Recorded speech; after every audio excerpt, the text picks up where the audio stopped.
So, Mr. Branca, can you tell us a little bit about why you felt this was the appropriate time to release your memoirs and your career retrospective, at this stage in the game? Truthfully, I never thought about writing a book. But my brother John's been on my case for years and years and years. So I started out, I wasn't going to write a book, I was going to write my memoirs.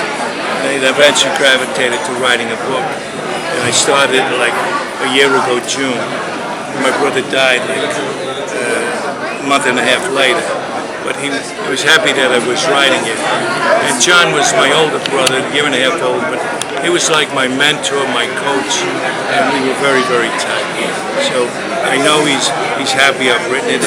And as it turned out, the book is it's an easy read. People like it, those who have read it. Family and some friends like it. And coming out now, it's just Scrivener did that.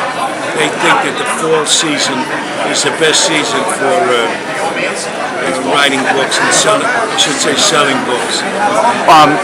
What can the readers expect from this book to find out past, as you talk a little bit about in the book that, you were somewhat, thrust into the spotlight over this one remembrance, but you have this totality of your career that goes way past that single pitch. What can they expect to find out, about Ralph Branca?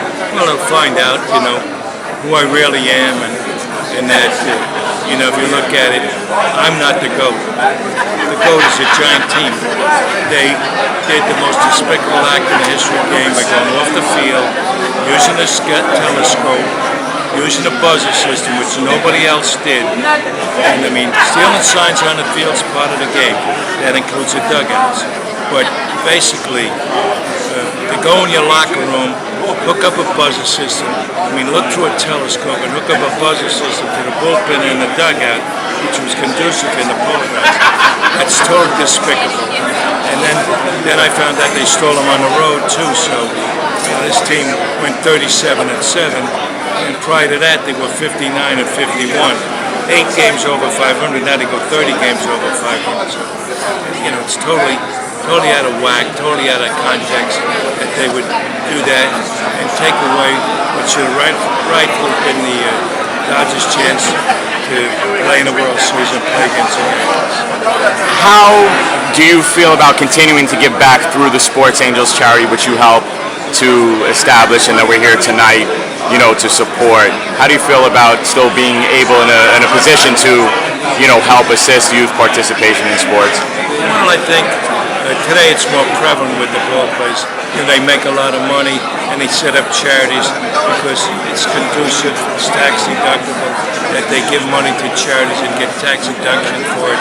So I think that all people in the public life should do something for charity. And ours is especially talented because it's for kids in sports. And we make the money, take the money, we give it to other charities that help kids in sports. So over the years, we've probably helped about 10 organizations by giving them money and letting them do with the money what they want. In a couple of cases, we've given material, goods, like in Katrina in New Orleans, right. The Jackie Robinson School in Brooklyn. We just gave them uniforms and spikes and gloves and balls and bats. And we gave sports equipment to New Orleans.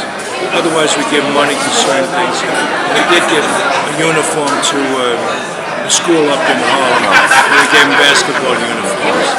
So that's it. We do our part. Thank you.